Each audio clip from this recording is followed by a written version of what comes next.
Hello, and welcome back to Umineko When They Cry, episode 26. Last episode was a bit of a long one, but it had some things. It looks like the canon Jessica is not happening anytime soon, and high-key, Beatrice just trolling, like, she's just playing with these people's lives for real. I had a funny anecdote I wanted to share, or at least I thought it was funny, but, I forgot. So, let's get into this. What do you mean by that, George-san?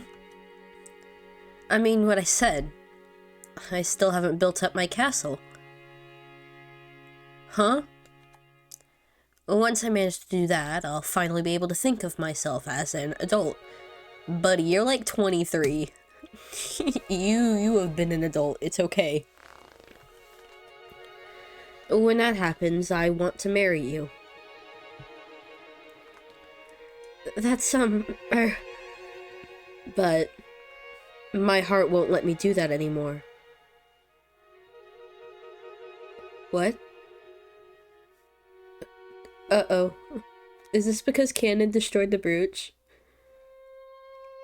So I want to give you an engagement ring. Oh, okay. No, okay, it's just,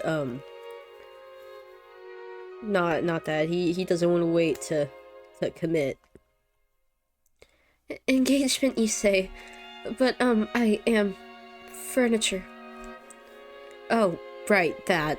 Well, then furniture has to listen to what people say, right? Oh, I don't like where this is going, buddy. Right now, I'm having a ring made that'll be fitting for you. I think it'll be ready in time for me to bring it to the upcoming family conference. Uh-huh. I'll give it to you then, so please, I want you to let me hear your answer. If you accept, then I'll proclaim our engagement right there, in front of all the relatives, including grandfather. Oh, George, buddy. George, son. I'm sure some people won't approve of our relationship. My mother. But there's no need to look at their faces, because you only have to fill your eyes with me. I will definitely bring you happiness. That's the one thing I can promise you with certainty. Well, isn't that sweet?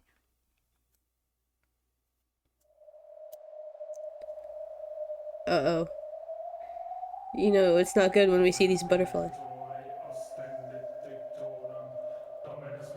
Why is there chanting? Hello? Why are we chanting? I just... Oh my god. I don't know who's talking. I feel like it's Beatrice? I'm not gonna do a voice though, just because I don't want to embarrass myself. I just can't wait to see how it will ripen. The gold butterflies do not swoop upon the juice of overripe and rotting fruit. I cannot wait for the day of harvest to come. Is the time of the banquet here yet?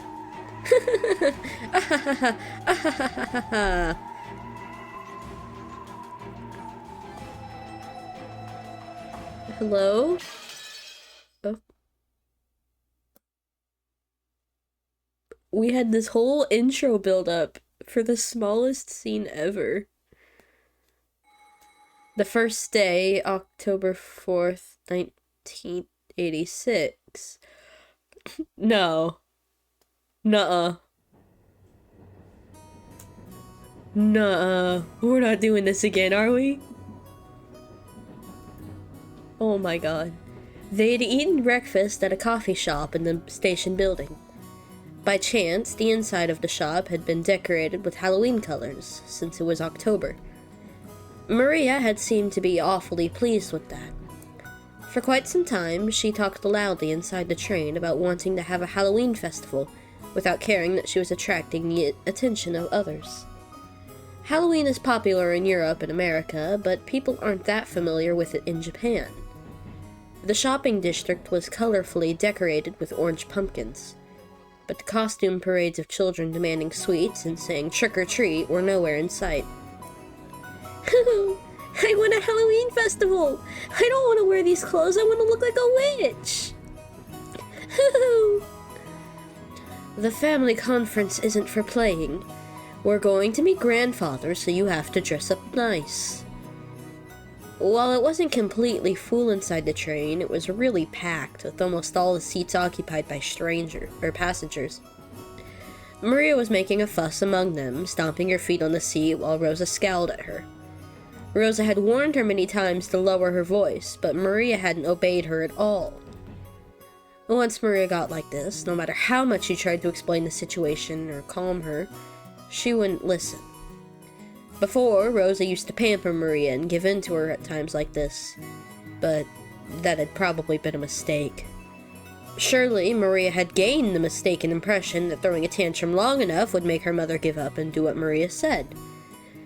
Rosa had realized that era with the help of an educational book, and since then, she'd hardened a part of her heart that wanted to pamper her beloved daughter. Is that why you started hitting her? Did this book tell you to start hitting your daughter too? Her mutual understanding with Maria began to grow weaker and weaker, and she began to get discouraged by her own powerlessness more and more often. Halloween! Halloween! If you don't give me sweets, I'll play a prank! I don't have any sweets to give you.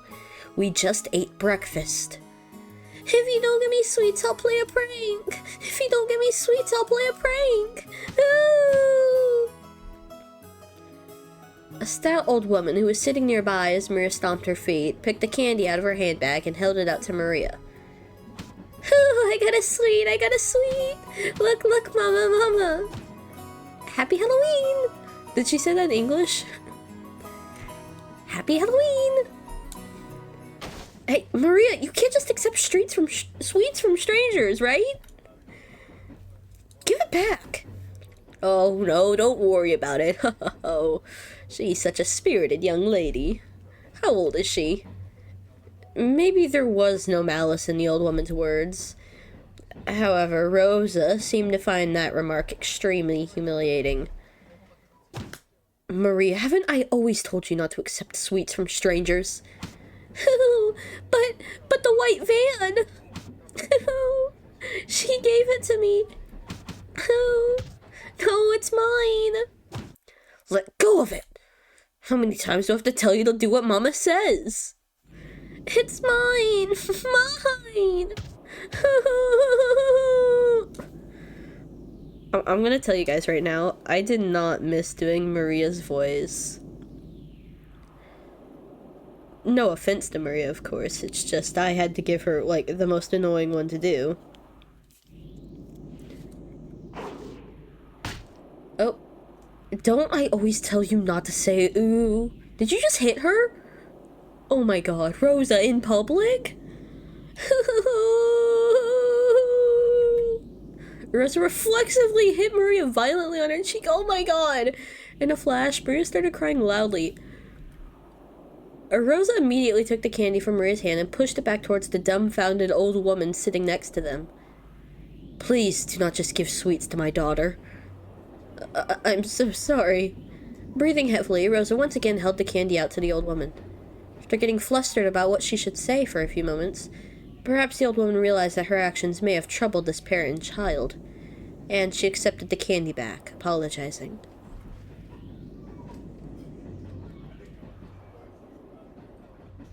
Rosa. After that, Rosa finally took notice of her surroundings. Her daughter's clothes were all messed up, she was crying and shouting with her nose dripping, and there were many dumbfounded passengers watching them. Except for the sound of the train running, the interior was completely silent. Fortunately, that pitiful silence didn't last more than a short while. However, it was followed by an even more painful atmosphere as everyone began to whisper. Maria shouted, cried, kicked, and stomped her feet as usual, paying no heed to the people sitting around her.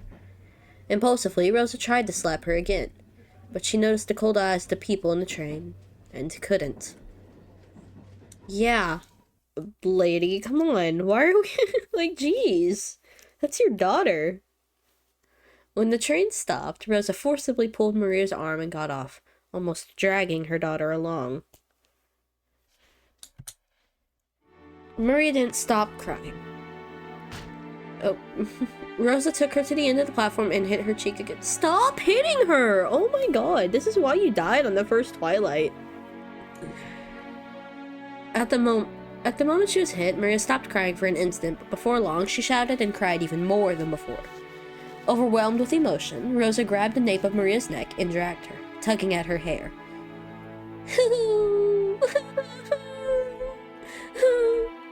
Mama, it hurts! Mama, it hurts! Didn't I tell you to shut up? That of yours. I told you to stop. That's the reason you can't make friends in class, right? Get a hold of yourself. Why are you still in kindergarten inside your head? Why can't you do what Mama says? Why? Why? With those severe words, Rosa hit Maria's cheek over and over again. Stop hitting her! The more Maria cried and shouted, the more Rosa hit her. And the more Maria was hit, the more intensely she cried and shouted. Mama, it hurts! Mama, it hurts! Mama, save me! Mama, save me! Why can't you stop saying ooh? This is exactly why you can't make friends. This is why Papa's business trip never ends. This is why excuse me? Ma'am, is everything alright? Do you want something? The one who timidly called to her was the station attendant. Rosa glared at the attendant with a look that said, "Don't butt into the problems of a mother and her child, stranger." Of course, the attendant surely hadn't wanted to get involved either. However, Rosa had been yelling on the platform for much longer time than she had imagined. Her emotional scolding had led the passengers on the platform to advise the attendant to call out to her. Rosa yelled at the attendant, saying not to worry anymore since they'd be getting on the next train. And then, finally, or rather for the second time, she noticed the passengers on the platform staring at her from a distance. Yeah, you should feel embarrassed. Rosa sweat slightly and felt a breeze make her sweat go cold, tormenting her. Maria still kept on crying, shielding her own head. Of course, if this beating continued, she'd probably keep crying indefinitely. Did it again. As the terrible heat in Rosa's head faded, she knew she had surrendered her soul to evil again. Mama! Mama! Mama, come back! Rosa fell to her knees and hugged Maria, whose face was all soggy with tears and mucus. Maria, I'm sorry. I'm so sorry. Mama! Mama! Welcome back! Welcome back! Finally, Maria realized that her mother was her mother again. She clung to her mother's body and cried, burying her face in her mother's chest. Forgive your bad mama. Forgive your bad mama. I'm so sorry. Please don't hate your mama. I'm just fine. Won't hate mama. Mama was only being possessed by the bad witch again. But you came back, so I'm just fine. Yeah, that's right. Mama was just being possessed by the bad witch again. I'm sorry. I'm so sorry. For a long time, the two of them hugged each other, asking for and sharing words of forgiveness. After a while, they calmed down and both moved back at the same time. Maria's face and Rosa's face were both deep red after crying their eyes out. Do you want to have a Halloween festival, Maria? Yeah. I wanted to show those pumpkin marshmallows to George Oni-chan and Jessica Oni-chan. It was a candy they'd been selling near the cash register at the shop where they'd eaten breakfast. A fancy sweet that had a big orange marshmallow in the shape of a jack-o'-lantern attached to the tip of a stick. Maria had wanted it and had insistently pestered Rosa for it. Rosa had refused, saying that there was no way she could buy sweets right after breakfast. Then, Maria, I don't know if they sell those in this town or not, but Let's get off and try searching for them, okay? Yeah. I love you, Mama. I love you so much. This is just making me really sad. I'm like kind of depressed now. This is the... Oh my god, this is like the worst dynamic ever. Thank you. I love you too, Maria. The truth was that they didn't have time to waste loitering around at a stopover station. They missed the airplane, they'd fall half a day behind schedule. She should have left home with more time to spare, but she'd ended up leaving late after choosing Maria's clothes. Because of that, Rosa had been a bit impatient since the morning. She looked at the clock. They had to get on the next train immediately. But her daughter firmly joined hands with her to go by the suite with her mother, and that hand was warm. To Rosa, as she was now, it was more important to renew her bonds with Maria. To her, Maria was not only a beloved daughter, she was everything Rosa had. Fortunately, they could see a big supermarket right in front of the station. They might not be able to find exactly the same suite, but Maria would probably be happy with a similar one. Besides, Rosa couldn't show up with a face swelled from crying. She must fix her makeup. Maybe we won't find a marshmallow exactly like that one, but hopefully we can find something like it.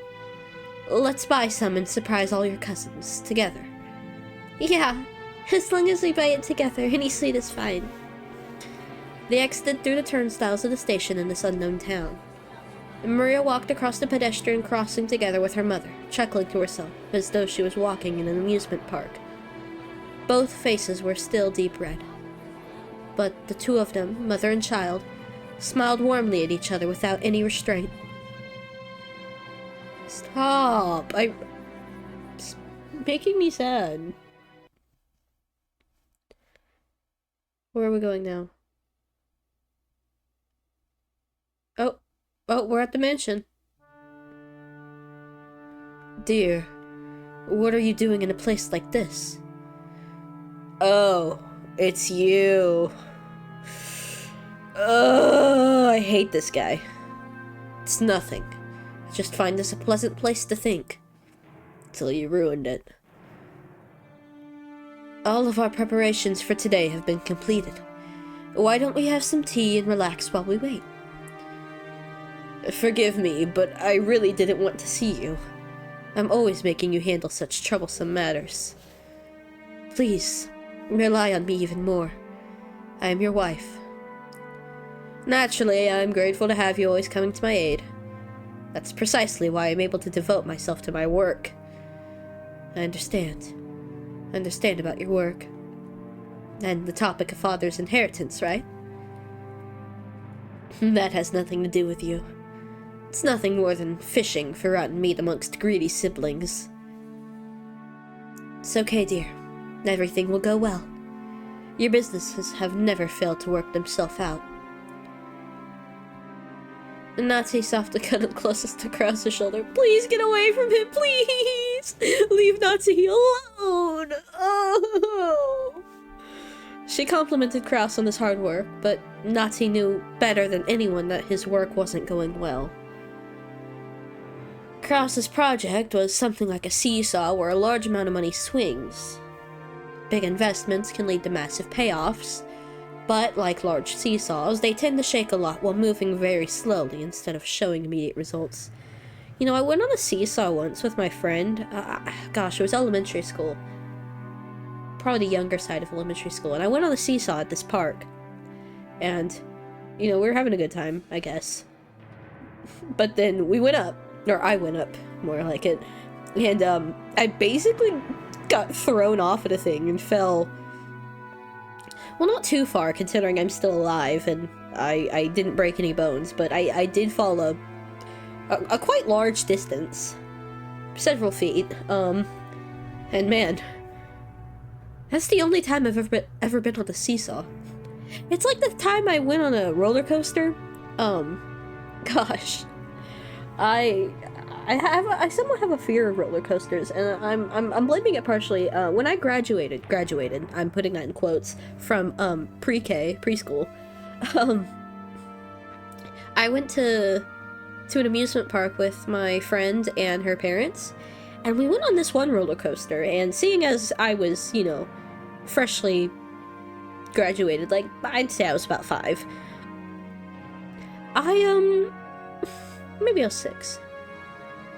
Either way, we went on this one roller coaster, and I was quite short. Not extremely short that I wasn't allowed to ride on the ride, but I was short enough to, every time the roller coaster moved, I would hit my head violently on the back of the seat.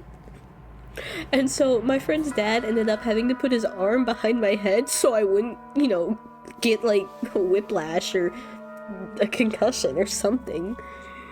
But I'd say that's partially the reason why I'm scared to go on roller coasters, even today. I can't remember the last time I actually went to an amusement park. Quite a while, I'll say. Oh, my mouse is in the way. Whoops. At times, it's possible to make further investments so that the seesaw inclines faster towards the side you want. Of course, you'd only do that if you were confident you'd be able to recover all your investments in the not-so-distant future. However, the seesaws Kraus chose never turned out as he would have liked them to. His foresight wasn't wrong, but the times were moving sluggishly. They never managed to catch up with him. For example, think of a literal seesaw, placed in a park. It's a really popular item, so there's always someone playing on it. And you've got to wait a long time for your turn. See, I never went to parks with seesaws. That one time was, I think, the only time I've ever seen a seesaw in a park. Maybe they're just not common where I'm from. Let's say that one day you spotted one of those seesaws that was completely unused, and you raced to grab it first and have it all to yourself. However, unless someone got on the opposite side of the seesaw, you wouldn't be able to play on it. What if lots of time passed and nobody came to the opposite end? Seesaws are popular, so if you wait long enough, a companion will surely show up. But Kraus noticed something.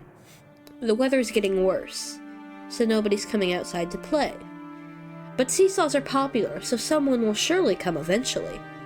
If he vacated his place because of the worsening weather, it would certainly be snatched away. And once again, he'd end up longingly gazing from a distance at someone else having fun on the seesaw. On one side of the seesaw, he continued to wait patiently, all alone. And I can't say it's not deserved. That was Kraus's project and his current situation. If only I'd had a bit more courage and the self-confidence to believe in my own foresight, I would never have failed. Yes, that's true. Your foresight is never wrong. You were the only one who inherited Father's resourcefulness. You inherited an innate disposition that none of the other siblings did. But I could never believe in it. I've always shut my projects down like a coward. Why can't I believe in myself? Who would believe in a man who can't believe in himself? Nobody believes. I'm always sitting on the seat where the losers must sit, and my father, my mother, my siblings all sneer at me. How long is it going to take for me to set free of this emotional complex? Just how long will it take? Natsuki was the only one who knew. Only she knew of Kraus's anguish. As the eldest son of the Ushimiya family, who would soon be forced to bear an immense responsibility, he couldn't open his pained heart to anyone, and was always getting compared to his father's great enterprises. I've made preparations concerning all other matters, so that you will be able to devote your attention entirely to the family conference. Yes, everything else has been seen too. Thank you. Will there be any problems dealing with Father? No. Genji and Dr. Nanjo are on our side. I'll never allow those greedy siblings to make contact with Father. Hello? What are they arranging?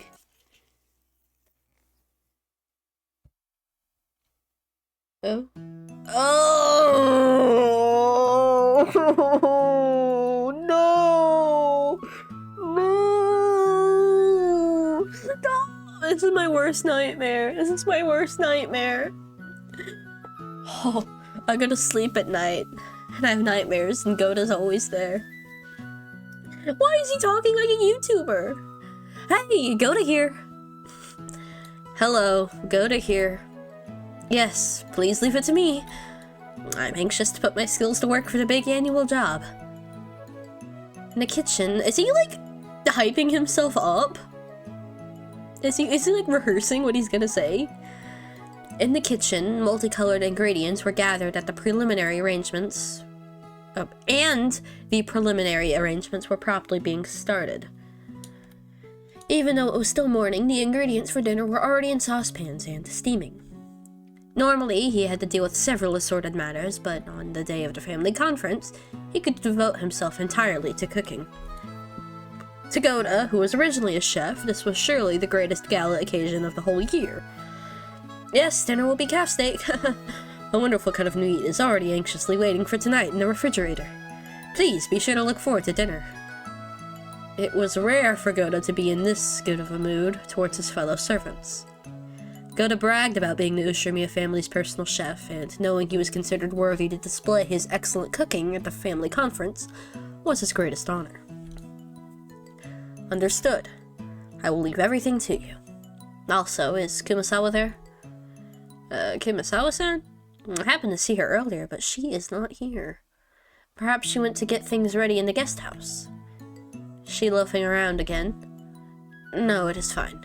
Please continue with your work. Yes, leave everything to me. Goda. Who are you talking to? Oh, Genji. Okay. My bad. I'm sure Genji's sick of dealing with his ass too, bro. Genji placed the telephone back on the receiver, sighing lightly. Genji sighed once again, thinking of Kumasawa, who was probably hiding again even though things were this busy. And the ostentatious Goda, who only felt like doing anything on a day when he could show off. Yeah. Excuse me. The preparations for all the rooms in the guest house are complete. We received instructions from Milady to prepare a room for 4 people so that the children can spend the night together. So, what shall we do? I hear Battler-sama will be coming for the first time in 6 years. Presumably, Milady wants to stay up late into the night with her 3 cousins. Make the preparations. You do not need to tell Madam. I see. Certainly. So, tonight we'll have the late shift, followed immediately by the morning shift. It looks like these 2 days will be tiresome. Speaking of which, the weather forecast is saying a typhoon will strike in this area. Will everything be all right? Assuming the typhoon doesn't stray too far from its course, it may affect the boat ride back for the family members. The family conference's schedule might be extended until Monday or Tuesday. Our task may be long and tiring one, but I earnestly ask that you take care not to make any blunders. Shannon, remain calm and do not panic. Cannon, be sure to greet our guests in a sociable manner. Yes, I'll be careful. I'll be careful. Today we must conduct ourselves in a manner suitable for a very important guest. See to it that you make no blunders. We understand. All guests who visit here are important. Cannon, in the truest sense, we will be receiving a very important guest today. Make sure that you are prepared.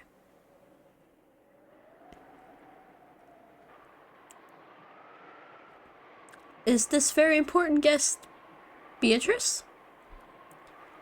Yes, sir. Shannon, is something the matter? You seem to be uneasy. Do you have some prior engagement at this time? Huh? No, it's nothing. My apologies. Nissan, important guests will be arriving today. Detach yourself from your private life. I don't know what you mean by private life. As Shannon blushed just a bit, she turned her gaze away from the clock. Was it about time for the airplane carrying the family to arrive at Nijima? She tried to hide the fact that her upcoming long-awaited reunion with George was making her heart race. But Cannon, who stood beside her, seemed to see right through her.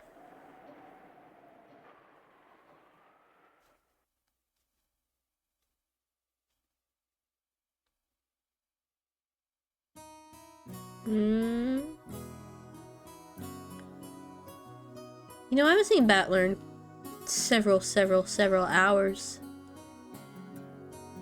It's crazy. Yeah, we haven't seen Battler since, the tea party. How many hours was that? That was like 4 or 5 gameplay hours and about a month. Yep, a month. Shannon, please don't say a word and accept this. Inside a bathroom stall, George was practicing something over and over, taking out a small velvet box hidden in his pocket like a quick-draw desert gunman. I just bought a Western book today. It's just one of the, you know, those cheap ones that, you find. It's called, Saddle Tramp. I don't know, it looked good. I'm a big fan of, dime store Western novels. Just quick ones, kind of mindless. That's not it. Shannon likes men who are more assertive. No, Shannon likes you. I've got to pump it up with more horsepower.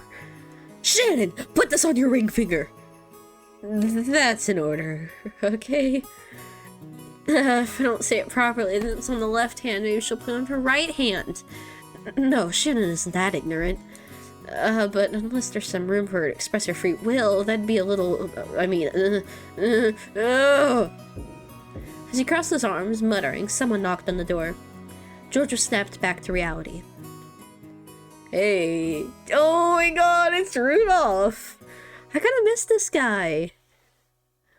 Okay, I kinda really miss this guy. Gosh, he's been dead for a while, huh? Hold on. I know nothing's changed, really, but I just want to look. You know, it's nice to see Beatrice with the family. Really makes her feel like she belongs. Oh, Rudolph. It's been a while, buddy. Okay. Hey, Buster. Georgekin. You okay? You got a stomachache or something? Hey, Uncle Rudolph. It's okay, I am fine. A-okay, you know? No need to worry. Really? That's good then. But, you know, you're straining way too much. Your house will burst. Okay. Rudolph washed his hands, laughing cheerfully as he left. George, realizing that the most embarrassing part hadn't been overheard, relaxed and felt extremely relieved. Kiri, isn't Rosa here yet? I kind of forgot the voice I gave Rudolph. It's been a while. Not yet. She's pretty late. It's a good thing the weather's delaying our flight. If the schedule had gone on normally, she would have missed the plane. What'd she plan on doing then? Whoops, I accidentally threw something. Rosa-san is very much an adult now. She'll manage it somehow. And no matter how old they get, older brothers always treat their youngest sisters like children. It's Battler! It's the B-Man! Hey! That's crazy. Of course, Dad's always a kid, no matter how old he gets. What'd you say? If I'm a kid, that'd make you a baby. Come on, Battler-chan, up you go. Stop it! That tickles. Stop! You look more like two bratty friends than a father and son. Look, she's here. Oh ho! If it isn't Rosa-san. Maria-chan, long time no see. Long time no see! Maria, shouldn't that be it's good to see you again? Greet Hideyoshi-san properly. Man, I'm getting some, deja vu.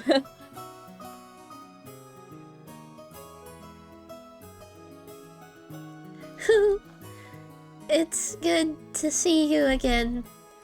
There you go. Well said. How about some candy as a reward? Oh, huh? Where'd I put it? Rosa-san, it's good to see you again. It's good to see you too, Maria-chan. It's been too long, Kiryu-san, Hideyoshi-san, and, oh my, Battler-kun? Look how big you've gotten. Come on. It's embarrassing to hear that from everyone I meet. Hey, Rosa, you're late. If the plane was on time, you'd barely have made it. I'm sorry, we had some trouble making our train connection. So, are we waiting on the weather again? Oh, don't complain. I much prefer the 30-minute plane trip to spending 6 hours bouncing about on a boat. Even if we're kept waiting here for an hour, it's still much faster overall. Is that Maria? You sure have gotten big. She's at that growing age. You haven't seen her for 6 years, right? Of course she's changed. Women are creatures who can't be born again in a single day when they have a change of heart. Who? Maria, noticing a big man she didn't recognize mixed in among the relatives, hid behind Rosa's back and glared at Battler. Come on, Battler, say hi. The last time you met her, she was just 3 years old, so you're practically meeting for the first time. Yeah, of course she wouldn't remember something that happened when she was 3.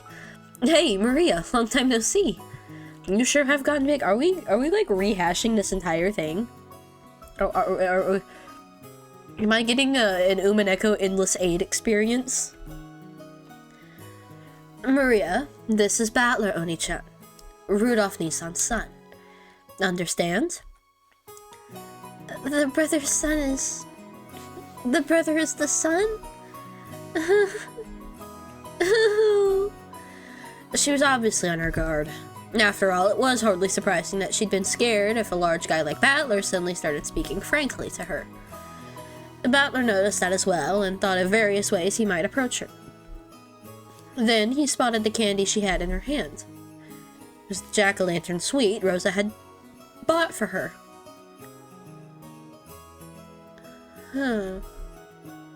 Sorry, I just thought of something. I see, it's October, so that must be for Halloween. If you don't give me sweets, I'll play a prank, right? Normally, trying to snatch a sweet away from a small child would result in them crying and screaming. The adults seemed dubious about Battler's tactics, but Maria looked unexpectedly pleased, her face splitting into a wide grin. Halloween! Halloween! See, Mama, Battler also knows about Halloween. See? See? Hey, call him Battler Oni-chan. Sorry, Battler-kun. No, don't sweat it. Please, call me Battler. 'Cause I'll be calling you Maria. Look, Maria, it's Halloween. If you don't give me sweets, I'll play a prank. If you don't give me sweets, I'll play a prank. Giggle. From inside her purse, Maria picked out a jack-o'-lantern sweet similar to the one she had in her hand and presented it to Battler. When Battler accepted it, that seemed to be enough to confirm their friendship. The adults were amazed at how good children can be at getting along with each other. Okay, so this is a little different. We didn't have this interaction the first time around. Maria had been throwing a tantrum because she wanted a Halloween festival. So Battler, who knew about trick-or-treating, must have felt like an ally. Her defensive posture from before was completely gone. Now she was all cheery, as though they'd been friends for decades. That's right, Halloween's a pretty minor event in Japan. You always see people marching in costume parades on the news from overseas, but I've never seen it here. I wanted to wear a costume too. I wanted to say trick-or-treat with all the cousins wearing costumes. I see. Next time, let's do it together. What would you like to dress up as? A witch! A witch! Beatrice! Be a huh? Be a what? Why are we in a black screen? Oh, we're back at the house again. Are we time skipping? Oh, hey, it's Beatrice. Oh, Jessica and... Okay. Oh, my lady. What are doing? What are doing? What are you doing in such a place? Madam was looking for you. I'm here because I don't want to be found. Anyway, I'm sure she just wants to scold me like, is your appearance alright? And watch your language. Ho ho ho ho. Without a doubt. You know, when the day of the family conference comes, I always start thinking about the Switch for some reason. Oh, and why might that be? The family conference is the day when everyone related to grandfather gathers. I hear that this time even Battler's gonna be coming after 6 years.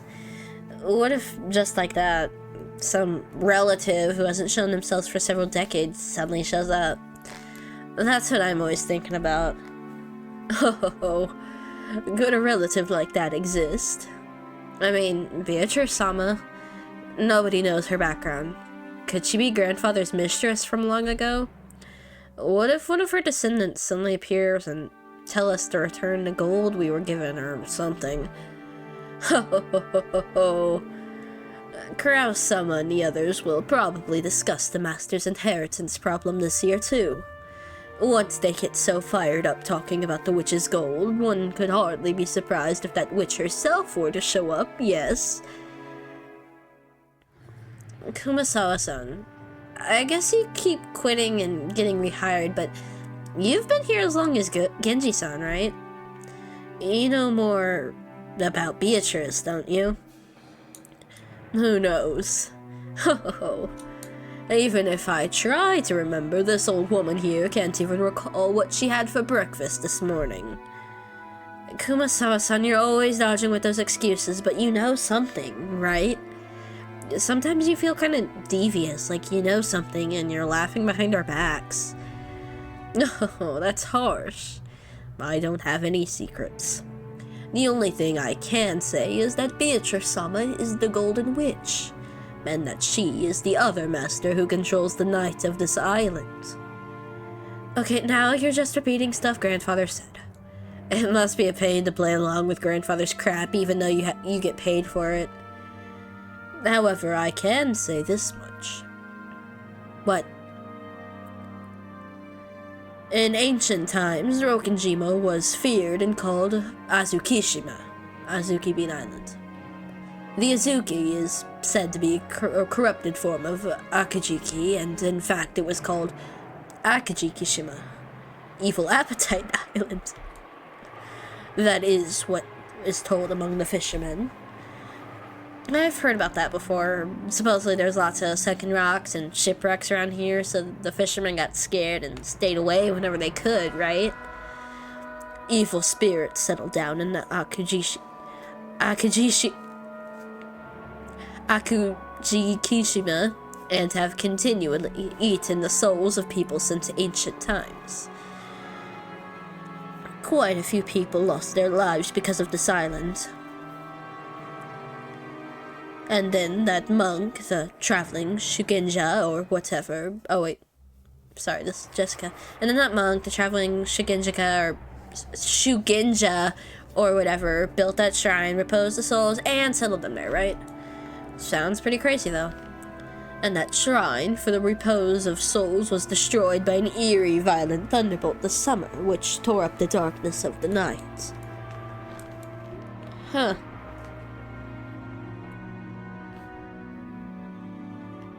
Kumasawa-san, you really like those stories.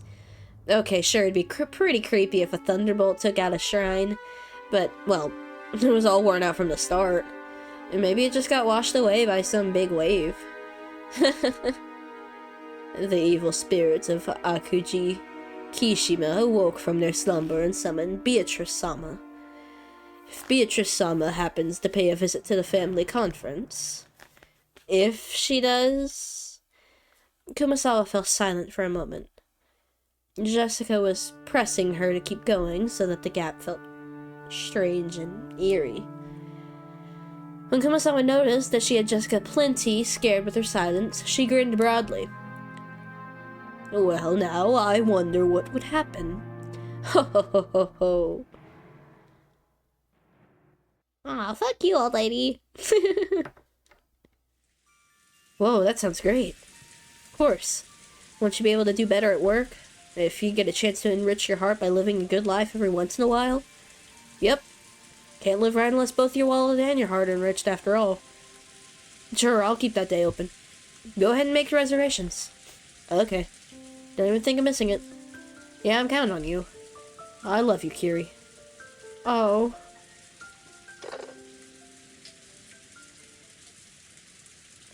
After kissing nurse... Oh.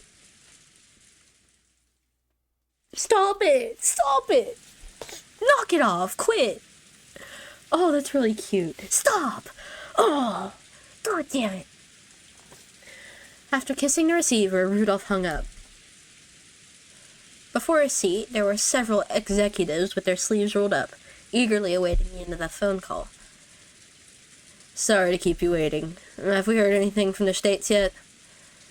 Yes. You have a call from Dale Watanabe, the lawyer. I'll transfer it.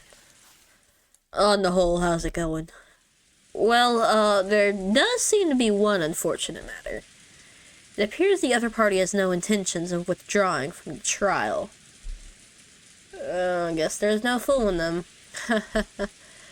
Please, transfer it here. Understood. I'll do that right away.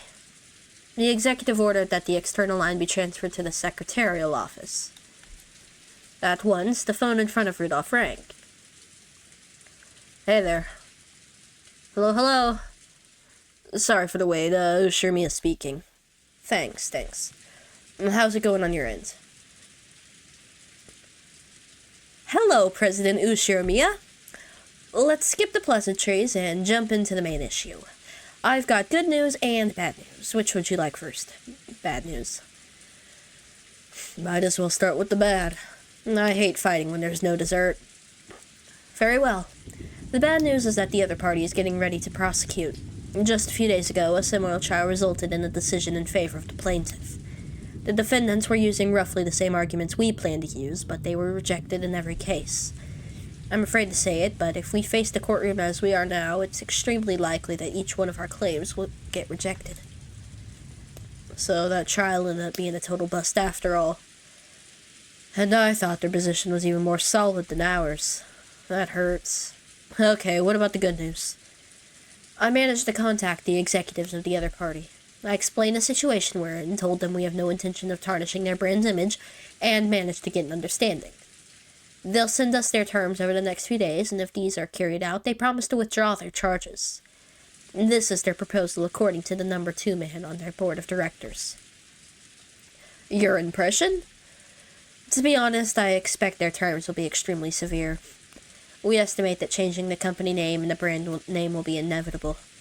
I think we'll be able to earn some leeway by playing with the amount of settlement money, making a public apology in a major newspaper, and carrying all this out within a reasonable amount of time. They sure are making this complicated when they could just tell us to go broke. They only recently switched to a new president, and their groundwork hasn't been completely laid yet. If we resist until the bitter end, they fear the forces opposing their current president won't hesitate to aid their enemies. Hence, their big shots want this matter settled as quickly as possible, too. So, we might still have enough leeway to get them to mitigate their terms if it'll lead to a quick settlement. Either way, are we still looking at a crazy sum of money? You need to be prepared for that. Even that would be much cheaper than paying punitive damages. Thank you very much, sir. Please contact me if anything new happens. We're paying you the big bucks, so no idle chit-chat. Ha ha ha. Thank you. Goodbye. Rudolph hung up the phone. The executive sitting in the reception seat seemed to have guessed at the contents of that discussion. You guys hear that? Simply put, they'll forgive us if we can pile up enough money. Now all we've got to do is haggle over the amount of that money. But, President, the likely sum for the settlement Mr. Watanabe indicated is too much. We don't have that much of a margin. If we'd known this would have happened, we never would have started diversifying. The calculations were that we could escape a capital crisis if we managed to endure for 3 years. To think we'd been stabbed at a time like this. How bad can our luck get? I guess we fell at the step of the hop, step, and jump. It's enough to make you cry. But is enough to make the seagulls cry? We have no choice but to draw the money from the main bank. Banks are no good. They only bet their money on winners. The economy's improving, but we can't show weakness to the banks. President, do we have access to any funds that are unaccounted for? Funds we are unaware of? Quit it. Do I look like that kind of man? The contents of my wallet are totally exposed to you guys, okay? The account books over there show all our company has. In that case, we need to raise money. We need a sponsor who can draw in several million for us as soon as possible. President, couldn't something be worked out with one of your personal connections? President. Calm down, you bastards. Let me worry about raising the money. You guys just keep the business running without making too much noise. Our accusers are saying they'll let us be if we can show them the money. We've already got thick pipelines in Asia. Things will probably be shaky, but we'll be able to maintain our current deals. Basically, if we can just bring the money together, we'll be able to solve all our problems. Just you watch. I'll fix all of this. I won't leave you out in the cold. Time to start getting your hopes up again. Once this is all behind us, I'll be rewarding all you guys with a champagne tower. I promise you that. So, shut up and follow me. Got it?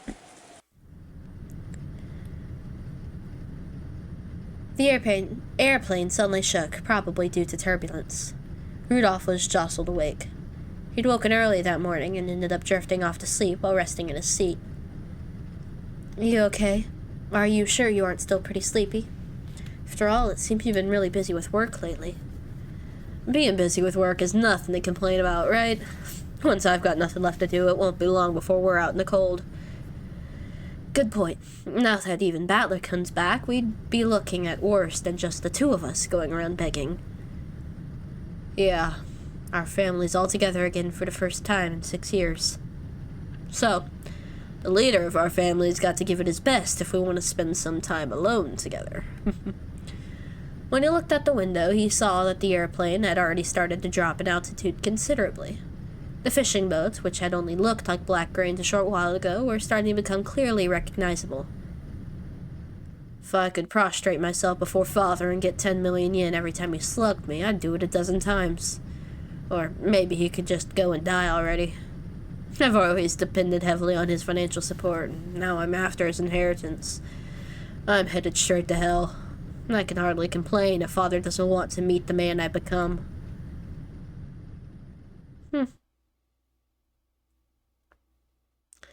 Yeah, you're not the best. Well, we keep showing the outside of the house, and it feels so much like a sitcom. Like, every time we get back to, the establishing shot of a location.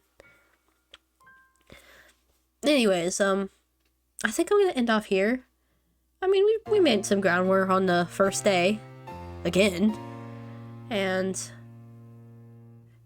yeah, I'm excited to see how this one goes. And see what other differences we get from. I'm assuming we're gonna get more perspectives that we haven't seen prior. So, yeah. I hope you guys enjoyed. And I'll see you again next time. Bye!